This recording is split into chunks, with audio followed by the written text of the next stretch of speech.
What's up, NFL fans? I'm Emery Hunt, the czar of the playbook, and don't forget to check out and purchase your copy of our latest football game plan book, Stiff Arming Football Myths. We have these available in both PDF and paperback form.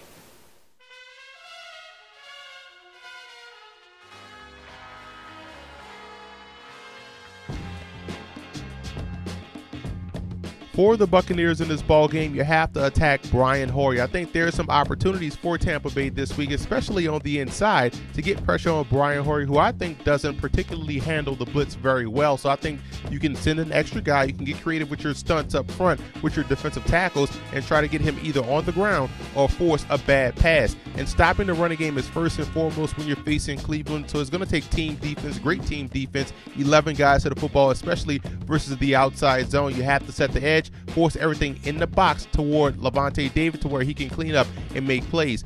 And on offense, I would spread the field. I love the personnel of Tampa Bay at the receiver position as well as at tight end. You can spread the field and still run inside with your gap plays, your inside zone, your gut plays. So I would also expand that defense. When you spread the field, it allows you as a quarterback to clearly see where the blitz is coming from, especially versus a 3-4 defense. That's how you weaken that pressure. So you have to really spread the field to help Mike Glennon out in the pocket this week versus Cleveland. And for the Browns in this ball game, you want to look at the matchup between Dante Whitner and those Buccaneer tight ends. I think that's going to be the matchup the Bucs will try to exploit in this ball game, and Whitner has to bring his A game throughout the course of this matchup versus Tampa Bay. And you want to find the optimum matchup for wide receiver Taylor Gabriel. This is a guy that does a great job exploding in and out of his breaks, and I think he can do a lot of damage on the inside of that Buccaneers pass defense. You have to win on the edges, both in the running game, setting the edge. Barkevius Mingo has done a solid job versus the run, and outside on the corners, they're going to try to play above the rim with Mike Evans and Vincent Jackson. So those corners have to play with proper technique, find the football, and make a play on it in order to get off the field.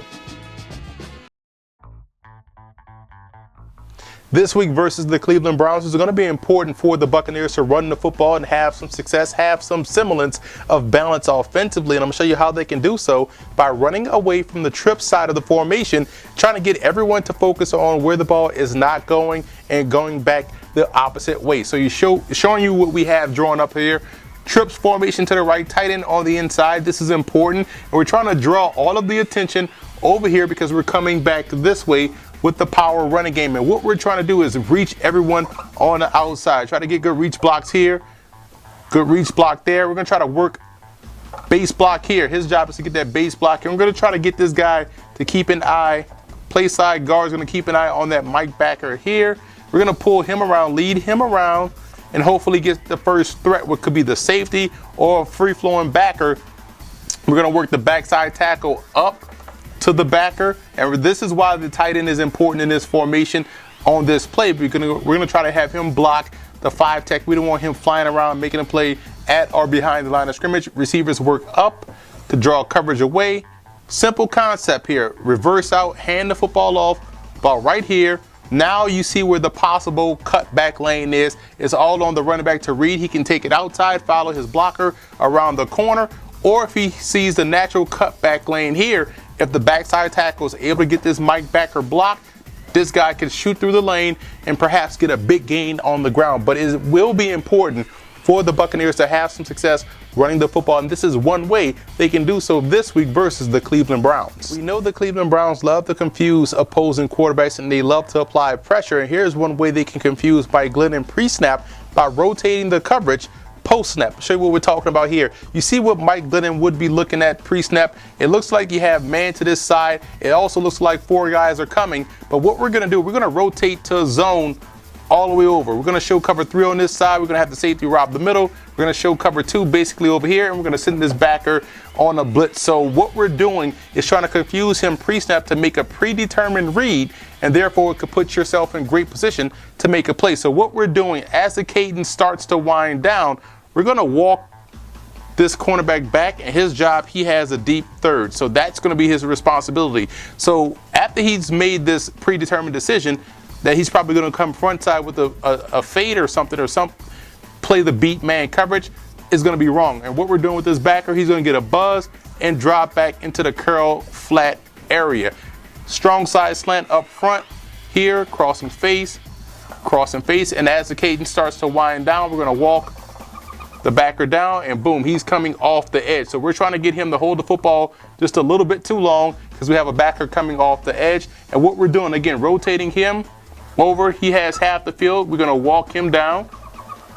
He's going to try to get a good bump because now he's responsible for a curl, flat, or out responsibility. We're going to drop the backer here, and we're going to put the safety in the hole. So again, you see where we rotated a pre-snap look where it looked like it was going to be tight coverage on the left side, on the strong side.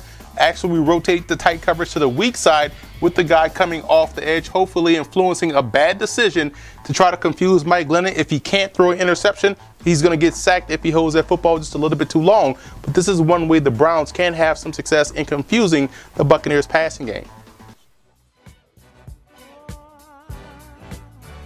Playing in space will be huge this week for Tampa Bay, and I like the adjustment they showed here versus Minnesota, which you'll see. You have 3 inside wide receivers matched up against 3 inside defenders with 2 safeties deep in the middle of the field. Now, it's about controlling the middle of the field defensively, forcing these outside throws to the sideline where your help is located, but you'll see at the snap of the ball, they'll rotate from a cover 2 look to a cover 3 look, sending an extra guy off the slot and forcing a quick throw. Now, if the linebacker wasn't over aggressive and trying to beat the receiver to the spot, he would have been in better position to hold this play to a 3-yard gain. But this is what you have to consistently do versus a team like Cleveland that loves to spread the field, and versus a quarterback in Brian Hoyer that, in my opinion, doesn't necessarily see the field well.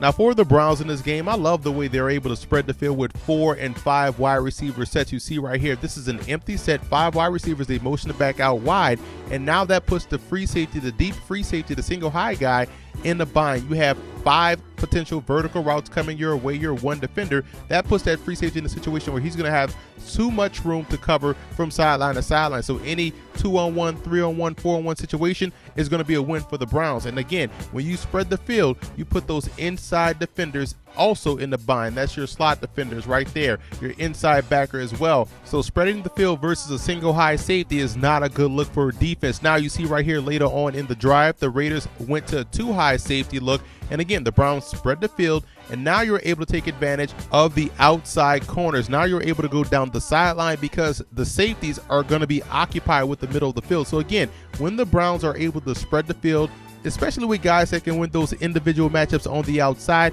it makes it very tough to defend. If they're going to win this game versus Tampa Bay, they're going to have to expand that defense and make this game a one-on-one matchup in the secondary. And I think that's an opportunity for them to have success in the passing game. And as we run the play, you'll see how easy it is to pick apart a defense out of a 5 wide receiver set, out of a spread set if you have the personnel, which is why I'm a big fan of it. Again, it helps the offensive line pick up the blitz and also diagnose where the blitz is coming from. And as a quarterback, you can just find a simple read, drop it off. It could be a 5-yard gain, it could be a 50-yard gain, but you're making a quick decision, a quick and accurate throw, and it allows you to, again, move the football up and down the field. And the Browns did this to success on that first drive versus the Oakland Raiders. And again, if players catch the football, then you'll be able to put points up on the board. Jordan Cameron dropped the key pass here on 3rd down. But again, it's all about finding the open guy, finding where your receivers are, knowing where you're going pre-snap with the football based off what you see. And when you spread the field, you enhance those opportunities because, again, a defense can only do so much when you're going 4 and sometimes 5 wide receiver sets.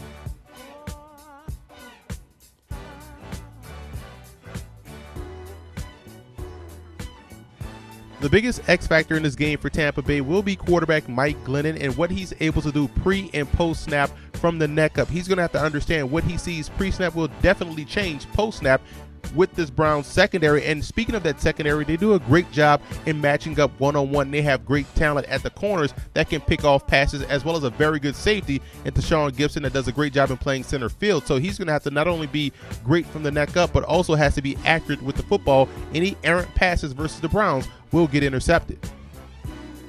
And for the Browns in this ball game, and look at the interior offensive line. I'm talking guard, center, guard will have to bring their A game this week versus Tampa Bay. Gerald McCoy is one of the best defensive tackles, if not the best defensive tackle in the game, and the Bucs will try to get pressure on the inside. So those guys really have to hold their own up front in order to have success, not only in pass protection, but also to try to get that running game going. I like the Browns in this ball game. I believe this will be a great matchup for both teams. I like the Bucs passing game going against this Browns secondary. I like the Browns running game going against the front seven of Tampa Bay. But I think where Cleveland will have a lot of success, I like their personnel just a little bit more in the secondary against this passing game and their ability to apply pressure on the quarterback. So I think they'll do a great job in slowing down what the Bucs want to do offensively, and their offense will expand the field and force the Bucs to play in space, in which I believe the Browns will have the most success. What's up, fantasy football fans? I'm Emery Hunt, the czar of the playbook. For all of your starts, sits, fantasy football notes, news, and tidbits, tune into our podcast, Football Game Plan Starting Lineup, every Wednesday at 8 p.m. Eastern Time on our Football Game Plan Radio Network, which is located at blogtalkradio.com/footballgameplan. And I also want to give a huge shout out to Brown fan forums and Buck fan forums for always showing Football Game Plan support.